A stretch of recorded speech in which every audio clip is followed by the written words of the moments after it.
Welcome. This is our last event in the 2021 Joshilyn Jackson Reads series. It's been so much fun, and I just wanted to take a minute to thank the people who have helped us put this together. I'm Joy Pope with the Decatur Book Festival. First of all, for 2 years in a row, Joshilyn Jackson has tirelessly helped us pull the series together, helped us curate the lineup. She's read the books, she's developed the questions, and she's shown up to all of these events so on her game. A good example is her interview with Stacey Abrams from a couple of weeks ago that has been picked up by C-SPAN because she was just so exceptional at that interview. Make sure you check it out if you haven't already. All of these recordings, in fact, are up on the Georgia Center for the Book YouTube account. So why are they on the Georgia Center for the Book YouTube account? And why are we partnering with Georgia Center for the Book? Because Georgia Center for the Book is an amazing Georgia resource for the literary community. And they are a friend of the Decatur Book Festival.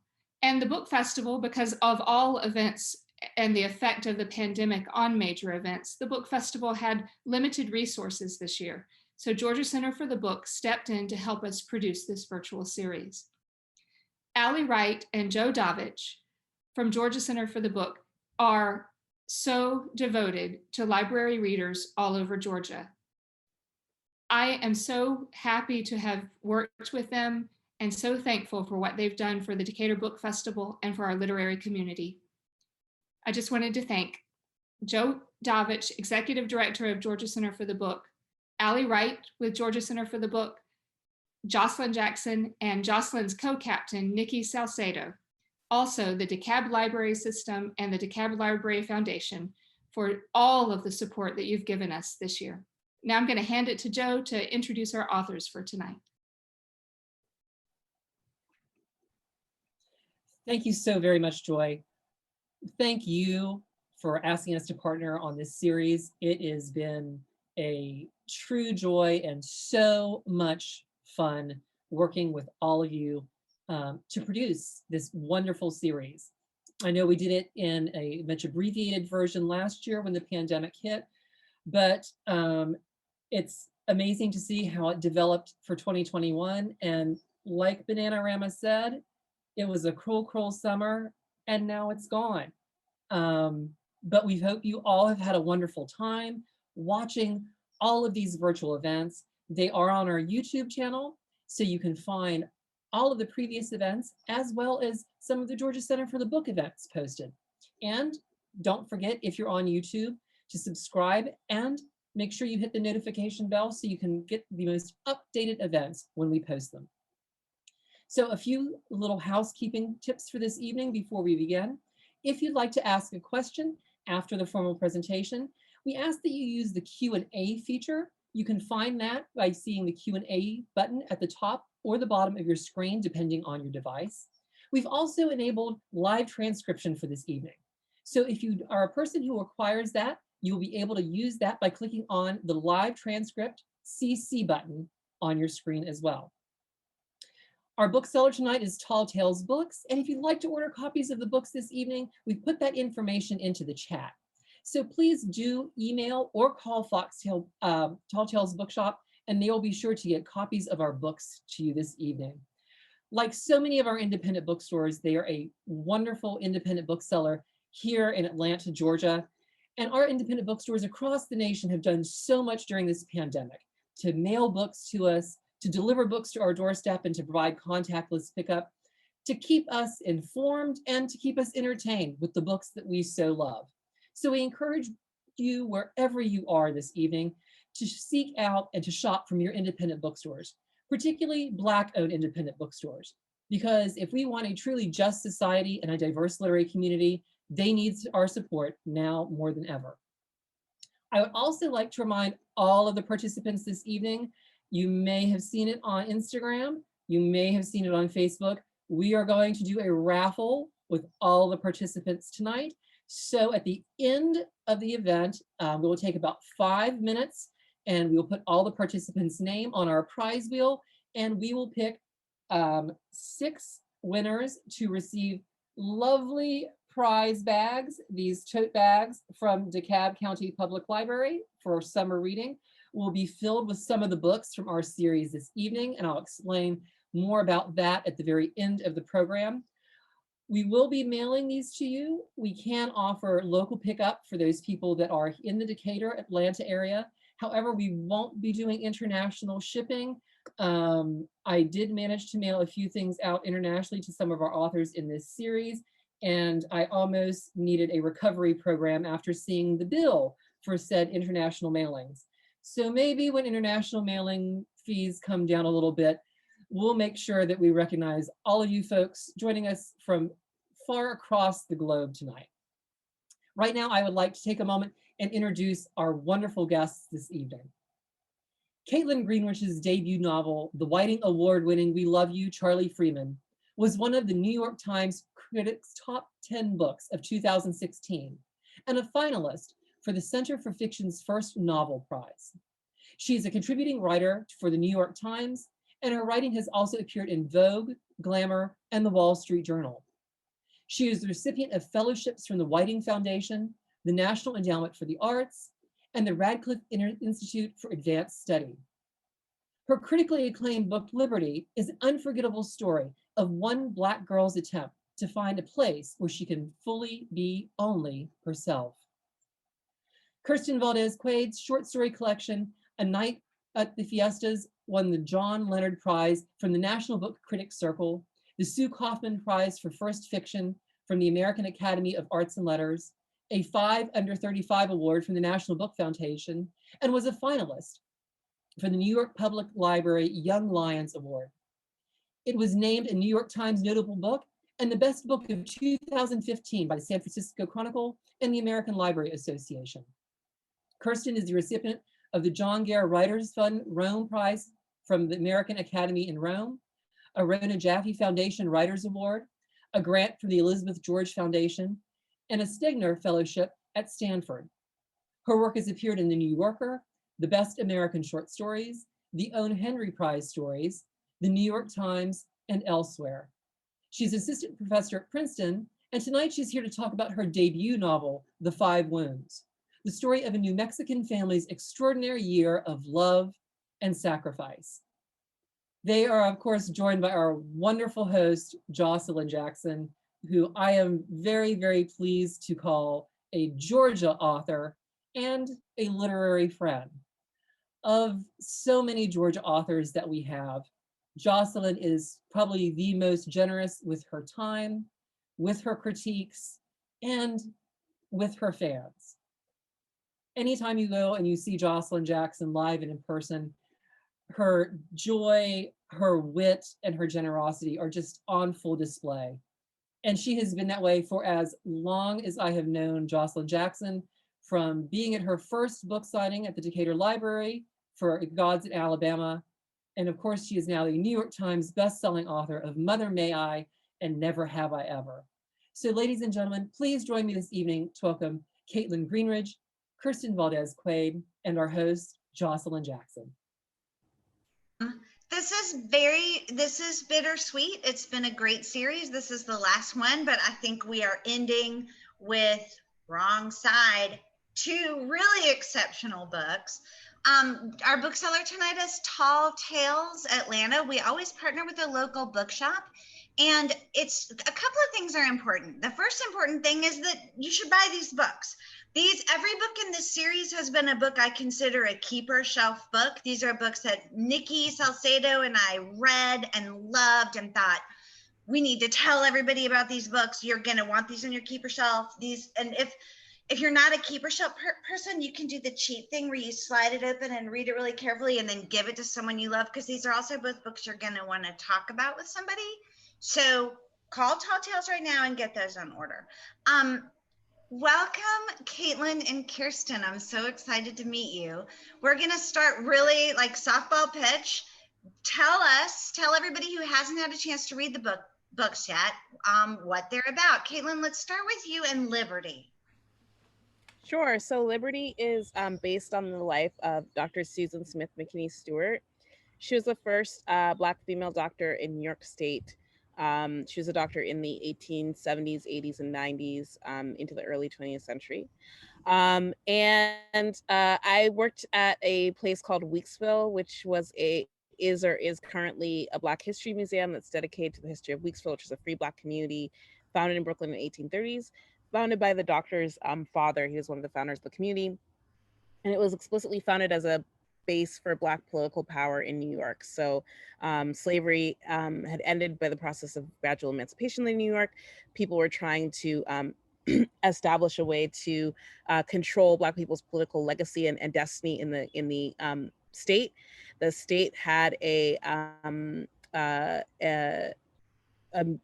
certain threshold of property you had to have be able to vote. And so this group of Black men got together to create this community where they would give lots of land to Black heads of households to create a Black voting bloc.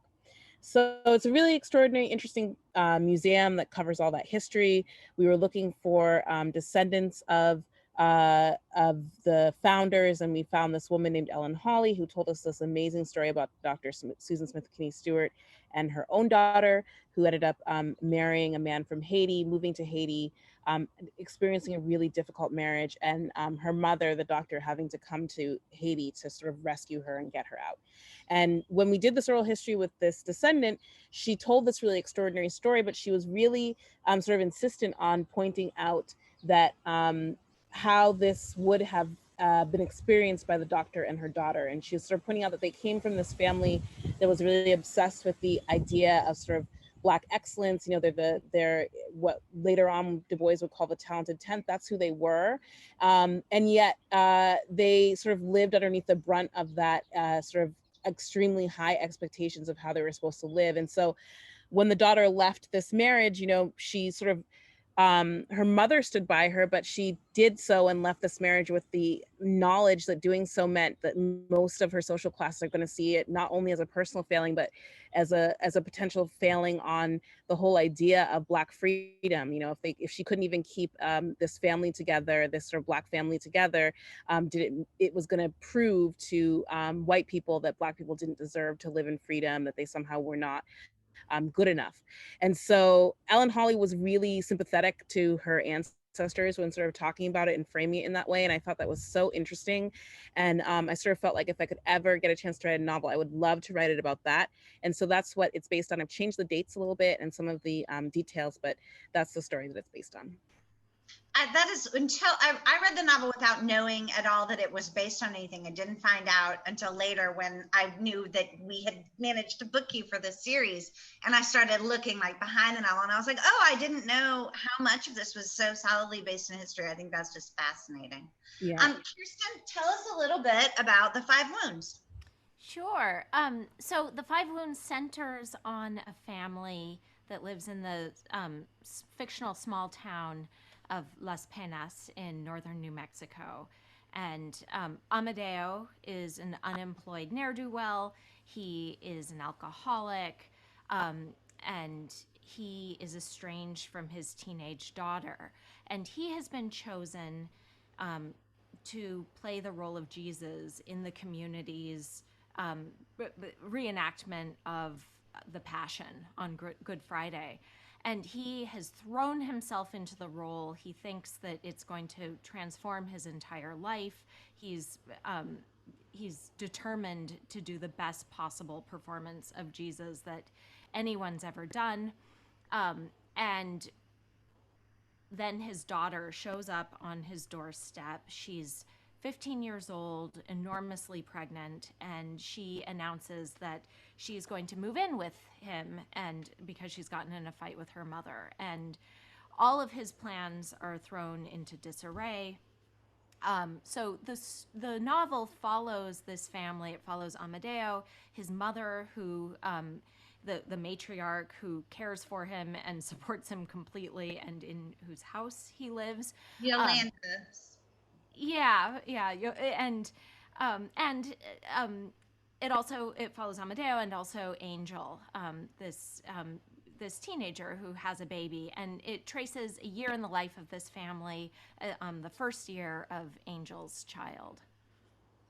And so the first thing I want to ask you, both of you, Both of these novels have titles that work on so many levels. I think it's really hard to find a good title for a book. And we have titles here that work on the most literal level. Liberty, the main character of the novel, is named Liberty. The Five Wounds, it begins with this pageant where the five wounds refers to the five wounds that Christ suffered on the cross. But they also work in these sort of stacked ways. I'd love it if each of you would talk a little bit about the different levels that the titles work on, and if was that always your title? How did you come up with that? Did you go through a lot of stuff? Kirstin, let's start with you this time. Sure. So the five wounds. So the novel actually started as a short story that was published in the New Yorker, and I had no intention at all of extending it into a novel until about 2 years after it was published. Then various things happened, and I thought, well, maybe I'm writing a novel about these characters. And so I went back to it. And in the original short story, it ended with the crucifixion. It's not too much of a spoiler to say that Amadeo asks that real nails be used during this reenactment. And in an early draft of that story, Amadeo is counting the lashes that he's getting as he carries the cross, and he connects each of the numbers to something from the Catholic Catechism. And I had a lot of fun with my great-grandmother's catechism book, and I was, the three-figured God, the five wounds, the 12 stations of the cross, 14 stations of the cross. Oh, geez. Is it 12 or 14? I think it's 14. The Stations of the Cross, 14. 14? A bunch of Stations of the Cross. But so as he was counting, he says the five wounds of Christ. And I ended up cutting that paragraph, but I had already found the title before I cut it. So those words don't actually show up anywhere in the story or in the novel. Kaitlyn? Yeah, I'm really terrible at titling things. So, I sort of wanted to sort of bring this through line of both the history. So Liberty herself is sort of named after the sort of first efforts to establish a all Black country for Black Americans, Liberia, and then I sort of just like continue to play on that, and wanted to explore all the different ways that freedom exists in the novel. So it feels like kind of a heavy-handed title, but I really was, like I said, I'm not great at titling things, so this was sort of the easiest solution. I'm terrible at titling things, but I think it's a great title. I mean, I think it's inviting, it's eponymous, it speaks super directly to theme in a way that I think makes it real accessible, and you know what you're getting, and it's interesting. I liked it. I love both of these titles, actually. I also like that both of these books are very rooted in history. And they both, I like this pairing because they each have an extremely wide lens, but the lens is a very small, specific family or person or relationship. And I love that we can look through this lens and we see so much more. And I felt like in both of these books, history had a pulse. It was a through line. Talk a little bit about however you want to talk about that. Like, was that important to you? You can talk about it from a research standpoint. You can talk about it from a personal standpoint. I'm just interested in how this narrow focus on these people that felt so real to me opened up history for me in these really great ways. Kaitlyn, do you want to start?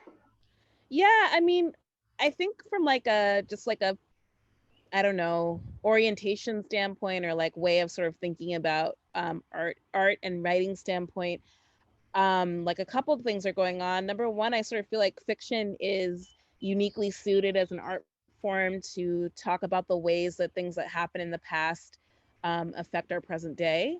And I don't. Fiction is such a fun art form to play with because it's literally, there are no bounds. You're not like a filmmaker where you have to stay within budget, or a visual artist where you have to sort of stay within the bounds of gravity, or what materials are available to you. It's literally whatever you can think up to put on the page. And so, and that sort of way of thinking about it, I don't understand why as a fiction writer you wouldn't sort of give yourself permission to use whatever time period you can to make what you want to make, in addition to characters and place setting and all those other things that make up a novel.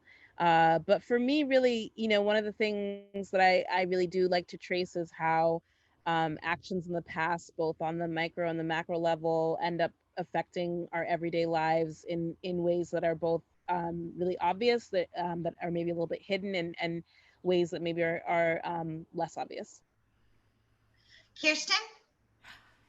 Yeah, I will echo a lot of what Kaitlyn said. I mean, one of the reasons I'm drawn to writing about New Mexico, it's where I'm from, where my family is from, and we have a deep history there in the region, and is that you can feel in the present day the weight of that history. New Mexico's history is one of conquest and reconquest, of dispossession, of stolen land over and over and over again. There's extraordinary disparity between rich and poor in this state. And these old wounds from the Spanish conquest of the New World are felt in the present moment. Those they have gone nowhere, and I think the wounds. If you go to New Mexico today, it's palpable. It's in the air, and so in a way, I couldn't avoid writing about history because it's just always exerting its pressure both on the communities and on individuals in families. I think it can be that those injuries can be traced back to the beginning. So I want to take just a second and tell everybody who's joining us here tonight that if you look at the bottom of the screen, you'll see a little button that says Q&A. And pretty soon we're going to invite you into this conversation with these two extraordinary writers.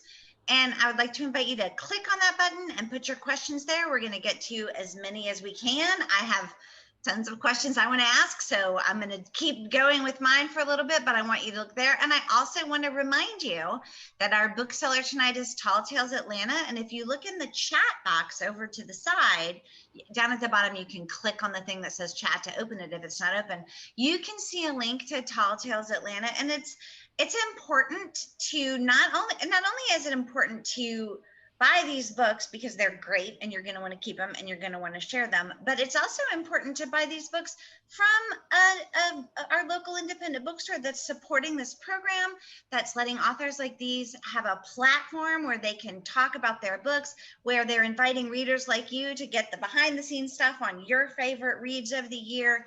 So let's go ahead and do it. You want to.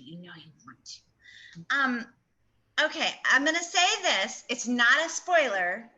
I don't think it's a spoiler. It's not a spoiler. I hate spoilers, so it's not a spoiler. But I think it's fair to say that these are some books that while they lean into very serious themes, and while there's human tragedy is palpable and present in both of these books. The way they end is you are not going to walk into the sea or go on antidepressants. Like, I think there is in both of these books, they come to a place that I call the breath. Like, it's not like everything's freaking tidy and it's all solved, yay. But it's like, if we can all agree that life is a shitstorm we just finished up and a shitstorm on the horizon, these books end in the in that place where you get a little oxygen in, the end are beautiful. Like, these are books that I cried when I read, and I want to know, like, are you optimists? Was this or was this a deliberate choice where maybe you're not an optimist, but you wanted to walk toward a place where there was some hope or connectivity? Kirstin, let's start with you this time. Without spoiling, I mean, tell me why. Did you always know this was the end? Were you walking toward this, or did you just like launch into space and see where you went? Are you an optimist? I think I am an optimist. I think, to be a writer is you sort of have to be an optimist. You have to trust that you'll get to the end of the story. And, and if literary fiction is based on character change, I think that in itself is an incredibly optimistic standpoint. I find it deeply, deeply hopeful that we can change. And, not everyone does, not all characters do. But, Amadeo from page one wants to change, and he is troubled and he makes mistakes. But I think one of the reasons that I continue to root for him is that he wants to do better. He wants to be a better father and a better son, a better person. So I was writing toward a kind of reconciliation between Amadeo and his daughter. I didn't know what that would look like. I didn't know what obstacles they would encounter on the way to that, but it was important to me that they end the story in a very different place than they began. He's a very hard character. He's in the center of this sort of generational sandwich where the two women on the other side of his generational sandwich are struggling with issues of like really immediate life and death. And he is a very, very, very flawed person. And he is not a character that I would expect to feel a lot of empathy for. And you really did a great job of making me believe that he was invested in his own redemption arc and making me have empathy for this character. How hard was that? Like, did you think of that as a challenge, or did you always feel that for him? Or no, that was probably the biggest challenge for me. In the beginning, Amadeo, I couldn't get the original story to work. And I was moving timelines around, and it took me a while, but I realized that it was not a craft issue that I was butting up against. It was an empathetic limit. And I realized that as the writer in these earlier drafts, I didn't have real empathy for him. I was judging him. I started the story because I wanted him to learn a lesson, because I thought he deserved to learn a lesson and needed to be punished. And, the story didn't work because of that. Like, I had to set that aside and actually enter his consciousness and actually feel for him in a real way. I thought I was feeling empathy before, but I wasn't. I was still judging him. So well, that was a challenge. You did a great job, because I struggle with misandry. And so for you to get me to a place where I was feeling empathy for this guy and interested in this guy and feeling hope for this guy, that was incredible. Kaitlyn, I'm going to take you back to the original question and ask you, are you an optimist? Did you know the end you were walking toward? I mean, it comes out of history. or how much did you decide to stick with that? Just talk a little bit. I'm not an optimist. I think, like Kirstin, I am a writer who oftentimes starts with wanting to sort of, especially because I like writing characters who are a little bit spikier than most, and so that drive to sort of have a character have kind of like the bleakest outcome is probably my natural drive when I'm writing stories. But, it's actually extremely difficult to write an ending for a story that is not that is still emotionally honest for a character. And so that was sort of like a personal challenge that I set for myself with this project, was like, can you do that sort of from on the emotional beats that you want this novel to hit, and then on a historical level, knowing that this is a novel that's set during Reconstruction, can you end this novel in a way where the character can continue living in some sort of way and in a reader's imagination once the book is closed, but also feels historically true to the period and isn't sort of like a glossing over of what's to come. And then also I was sort of thinking of it like, so it is based on a person's actual story. And if I were to speak to, Anna McKinney, Susan Smith McKinney Stewart's daughter, would she say that her life was really terrible after leaving her husband in Haiti? And I don't necessarily think that she would say that. I don't think that is was a sad, I think it was a difficult thing, but speaking to her descendants and sort of reading as what I can about her history, I don't necessarily know that she would say that was a tragic end in her life, So and then also the one last thing I'll say is that I took to heart, really, there's a great Alice Walker quote where she's talking about writing The Color Purple, and she says, for certain characters, it's actually an incredibly revolutionary thing to give them a happy ending. And we, especially in literary fiction, oftentimes when you're writing about, for lack of a better term, like marginalized people or marginalized experiences, there's a tendency to give them the bleakest possible lives because that's realistic. And I think that's more about a certain sort of gaze and expectation around literary fiction rather than it is how people actually experience and contextualize their lives as sort of they move through the world. Just to stay with you, I want to go a little bit farther with this because I'm a first line person, and this is a book that got me with the first line, which is, I saw my mother raise a man from the dead. I also kind of believe, like, I have a belief as a writer that the end needs to be present in the beginning. Mm-hmm. And I think that's really hard to do in the first line, but I think that the end is present, not in a excellent way, but in that Flannery O'Connor way of you're heading for something that's going to surprise you, but is also going to feel inevitable kind of way. Mm-hmm. And my favorite character, just to leave optimism for a minute, my favorite character was probably Ben Daisy. Mm-hmm. Talk a little bit about Ben and where he came from and his name and just. Yeah, sure. So Ben Daisy is that man in the first sentence who Liberty sees her mother attempt to revive. And so he's a man who's escaped from slavery. Liberty's mother is working on helping people escape from slavery with an old family friend. They're smuggling people to the north to safety using coffins. The family friend sort of runs this funeral home that's also based on a true story. And so Ben makes it to freedom. He's lived through the trauma of slavery.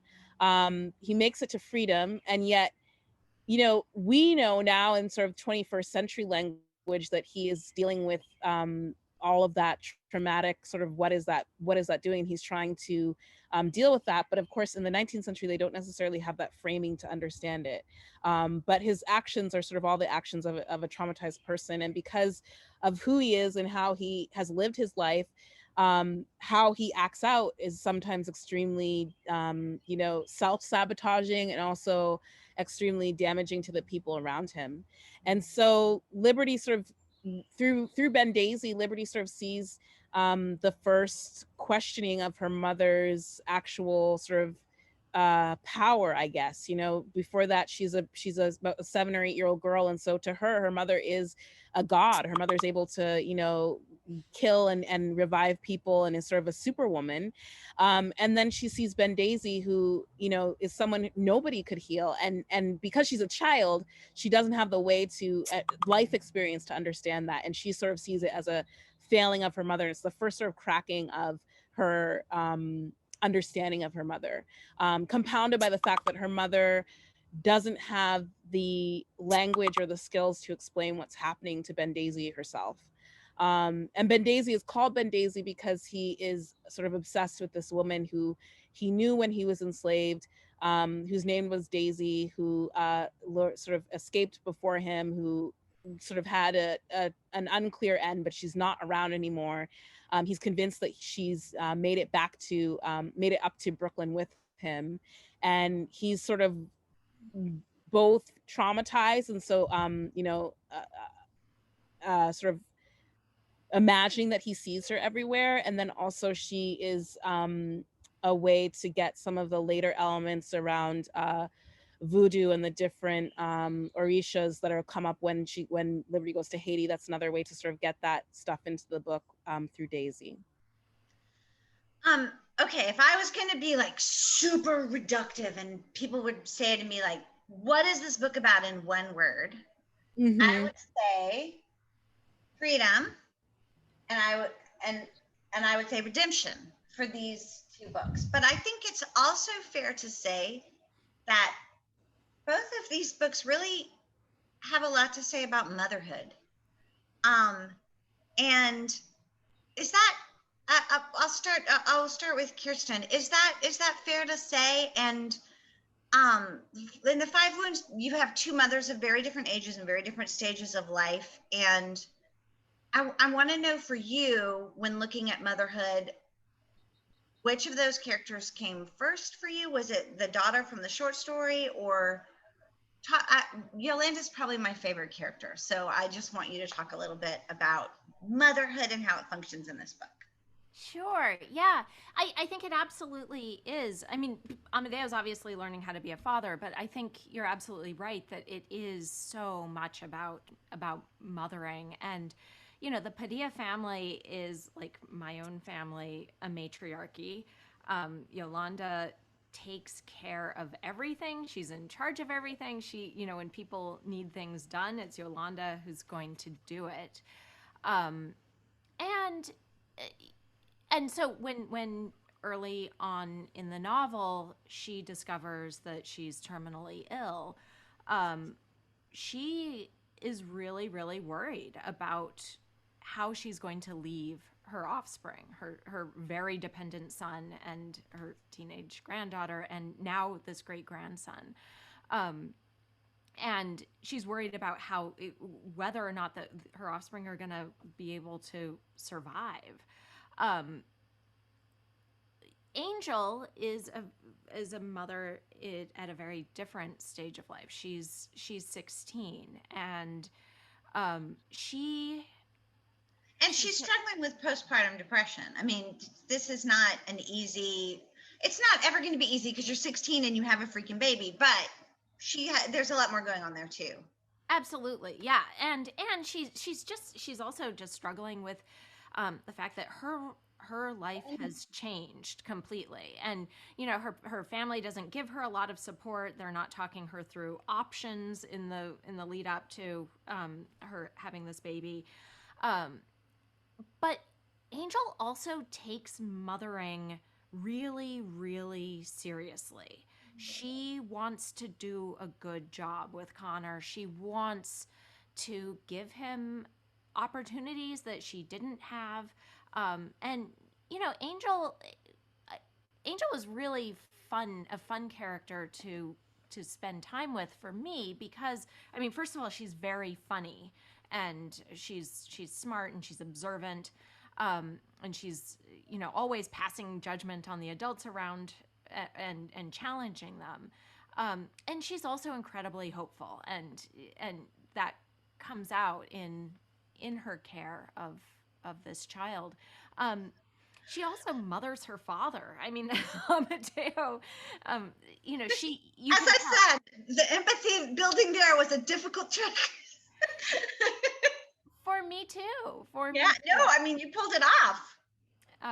Yeah. So, you know, and he doesn't see a problem with her taking care of him. She eventually does, and grows, you know, realizes this is something that has to change.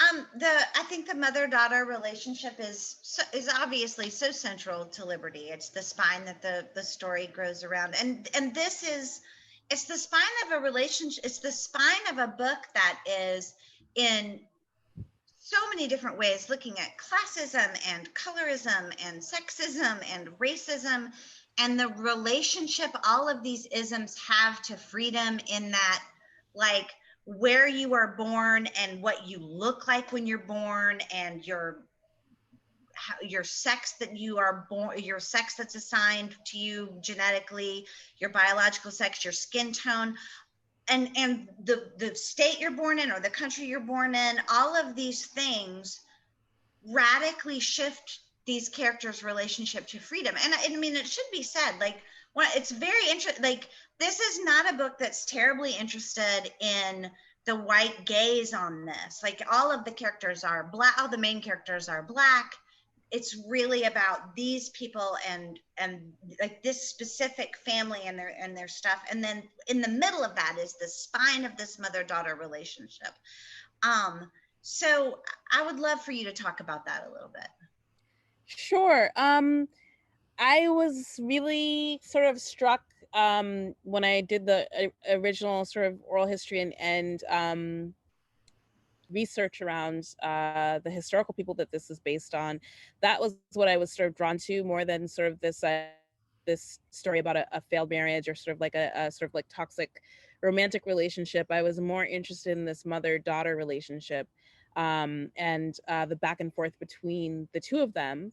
And I was, when I was trying to figure out how to structure the book, because I knew there was a lot of research that was going to have to happen around it, and it could get very overwhelming. I was trying to find sort of a mother-daughter relationship archetype that could really work really well. And so what I ended up focusing on was the myth of Persephone. So I read as many different versions of that myth as I could. And then I tried to sort of figure out the different just like actions that happen in that story. And then tried to sort of write scenes for my characters that referenced or were in conversation with those different actions in that myth. And I was just really, you know, mother and daughter relationships are such a rich mine for fiction. And I wanted to write about a mother and daughter who clearly have a great affection for each other, and on a certain level, great respect for each other, but also just fundamentally don't understand how the other one looks at the world.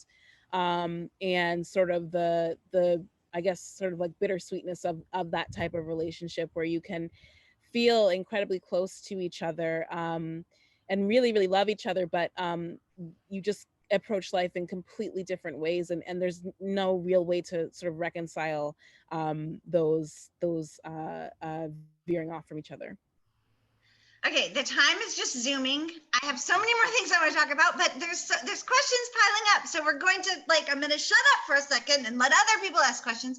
Nicki Salcedo, my co-host and one of my favorite people, says, history can give us insights into the present, but what present day themes made you want to tell these particular stories out of history?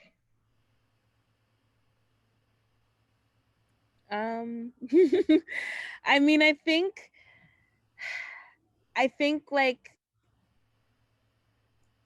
like a lot of people, I think, you know, I'm looking at our current historical moment and it feels really close to Reconstruction. And you know, in Reconstruction, we had incredible gains in Black political power and just in general, in sort of Black people, you know, setting up towns like very and institutions very shortly after slavery ended. And but at the same time, you had this incredible white backlash and loss of democracy for 100 years, essentially, in this country. And so I was really interested in looking at Reconstruction because we don't often get many narratives about Reconstruction. And I wanted to sort of see what it would feel like to live through that sort of intense whiplash. Kirstin?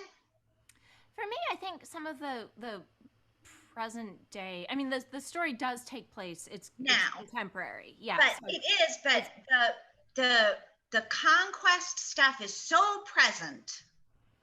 Absolutely, absolutely, and just this history of dispossession and the poverty that a lot of families in New Mexico are contending with.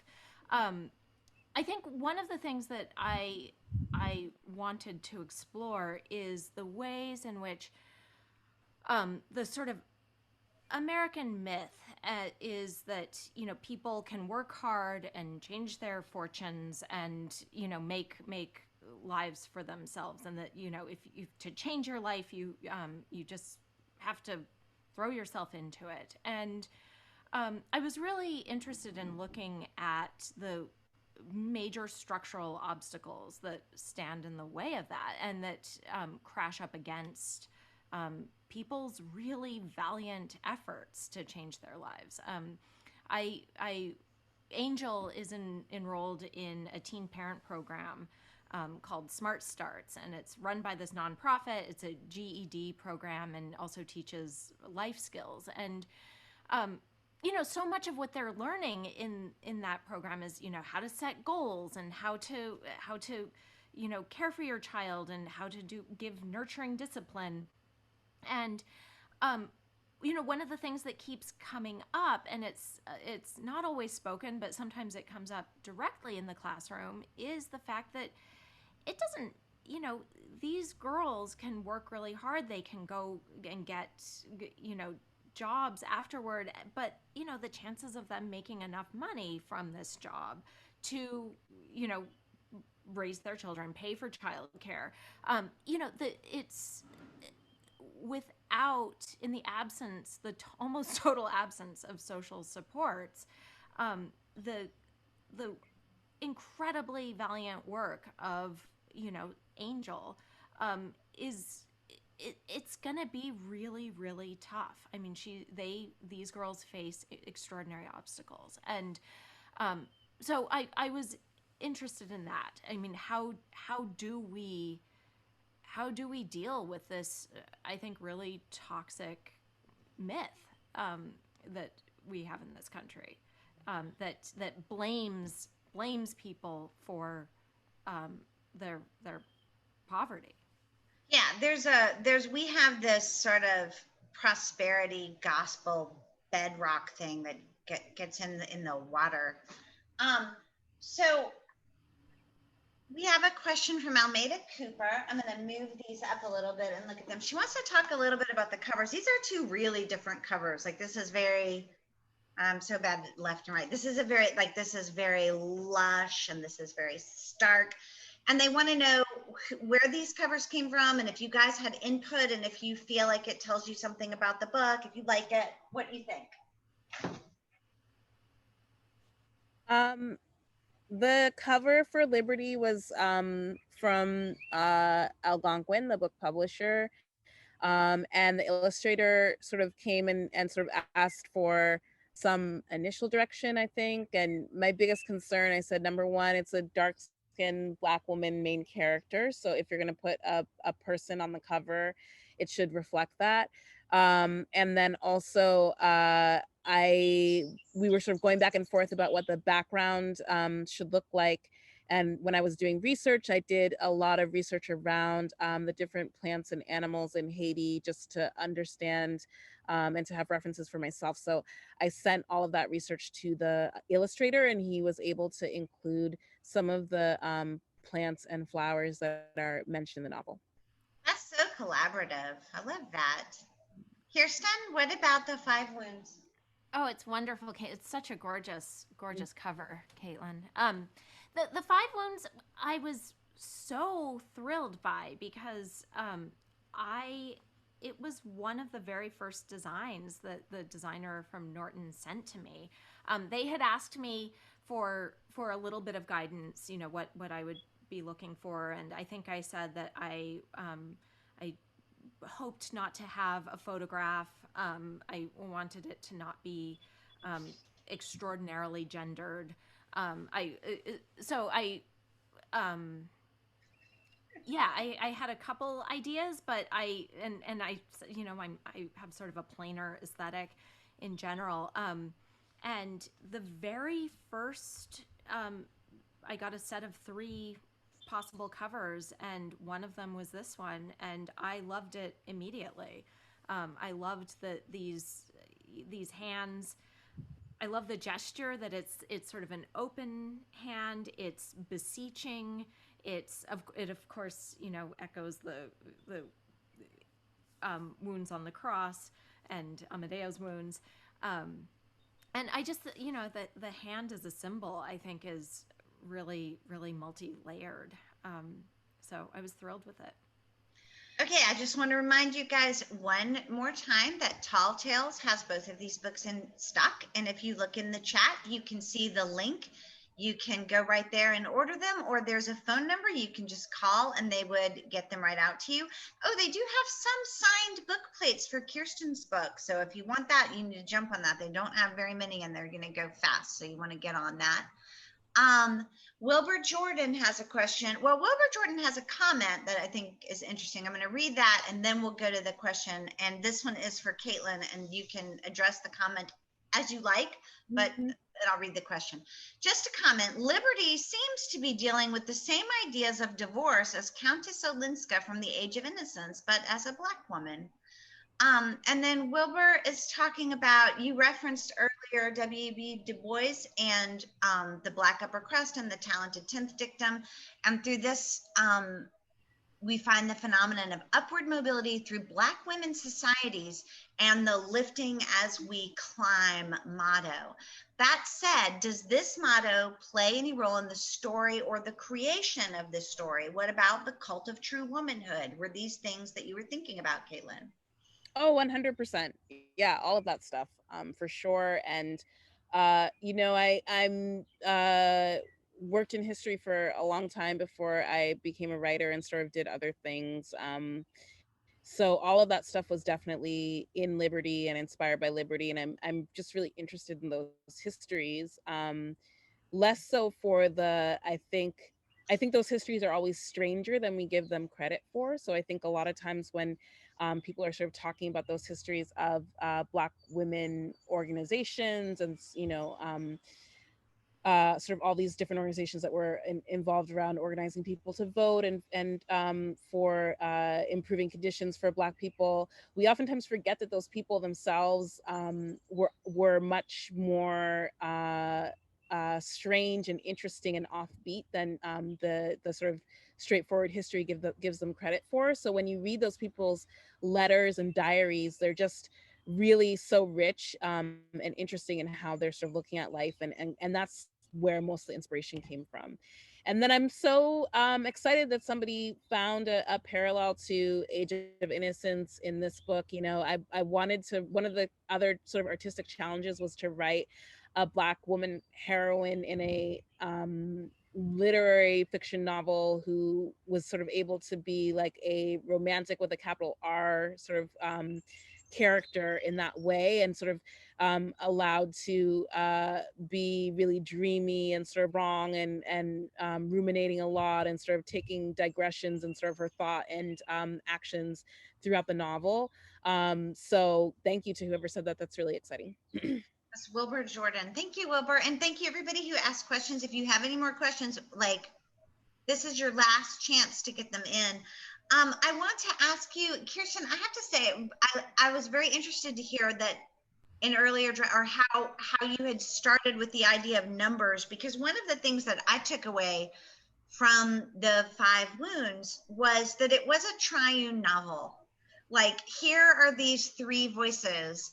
And I was wondering if you thought of that in terms of, you know, Father, Son, Holy Ghost, or not to be Episcopalian again, but, you know, the triune nature of God, and you have these 3 voices braided together. Was that conscious? Was that a decision, or these are the people that had to talk, or what? Yeah, no, I wasn't thinking about it in those terms, but I like that those echoes are there. Really, it felt, you know, these were the voices that were clamoring to be heard in the novel. Amadeo, Angel, and Yolanda all inhabit the same house. They spend a lot of time together, and yet they have very, very different takes on what the family is going through. The novel does have a fourth, much smaller point of view, Brianna, who is Angel's teacher at Smart Starts. And I included her because I had some concerns about it being claustrophobic if all of the voices came from within the family. Brianna is really this outsider. She's an outsider to the family, to the whole community. And her behavior really has serious repercussions for the family. And so it was important to me to explore her perspective. This has been such a pleasure. I could talk to you guys for another hour. I just freaking love these books. These are, and this can be, I mean this in the most complimentary way possible that you can say this about literary fiction. These are page turners. Like, they're so smart and there's so many layers, but also there's that thing where you genuinely invest in the people and you have to know what happens. These are reread books. I hope you guys will pick them up. Kaitlyn, Kirstin, thank you so much for being here tonight. This is our, what a way to end. You guys have just been so interesting, and I've loved every minute I've gotten to spend with you. What a great way to close the series. And now I'm going to kick it back to Joe because we have a raffle with some prizes, and everybody who came, thank you so much. Bye, y'all.